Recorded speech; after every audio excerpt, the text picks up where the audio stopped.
ปุดลอยลอยมาเยาวลูสมผิวตายในอันกึกปืนมากอบคือเปิ้นมายาเก่า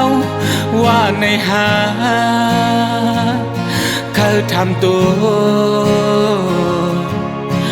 ก้มนำกัดคือเฮาในมันตื่นเกหาไล่เห็นตัวเปิ้นเสีย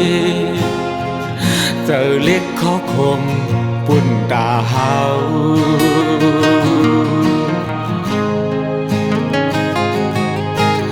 สุดลอยลอยมาเยาวลูตีอยู่เสาใต้ในมันให้ไว้กบคือไตเฮาในมันอำเก็บเคลายนางลินเมืองกบซึกไตเฮาในมันอำพร้อมกันไหลอำกุมกันไหลเอาป่อแม่กวนเมืองไหลอับซ้อ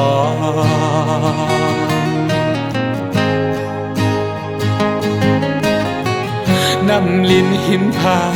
กัดเย็นเตหันตกในมือเปิ้นใน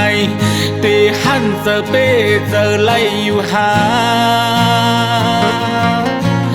ได้มาเฮ็ดย้อนสั่ง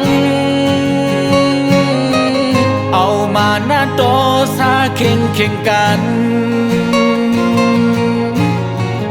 ทอมเมาสิ่งกนมึงสิเฮาเป็นน้ำหนึ่งเจอเลียวอ่อนลูล้อมตุ้ยถึงนางลินเมืองเฮาหลอดเพเข็นเฮาเลยกัดเย็น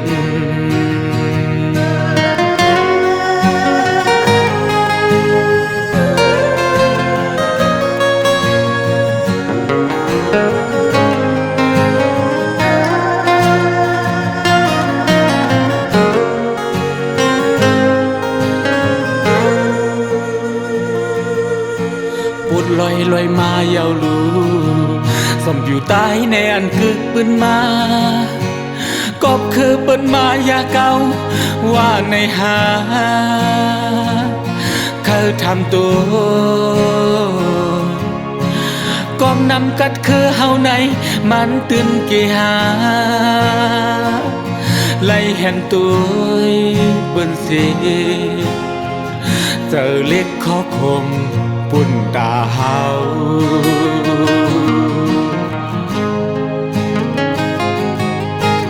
สุดลอยลอยมาเยาวลูตีอยู่เสาใต้ในมันให้ไว้กบคือไตเฮาในมันอำเก็บเคลายนางลินเมืองกบซึกไตเฮาในมันอำพร้อมกันไหลอำกุมกันไหลเอาป่อแม่กวนเมืองไหลอับซ้อน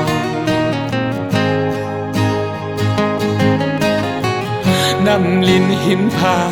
กัดเย็นเตหันตกในมือเปิ้นในเตหันเจอเป้เจอไล่อยู่หาได้มาเฮ็ดย้อนสั่งเอามาหน้าโตซาเข่งเข่งกันทอมเมาสิ่งกนมึงสิเฮาเป็นน้ำหนึ่งเจอเลียวอ่อนลูล้อมตุ้ยถึงนางลินเมืองเฮาหลอดเพเข็นเฮาเลยกัดเย็น「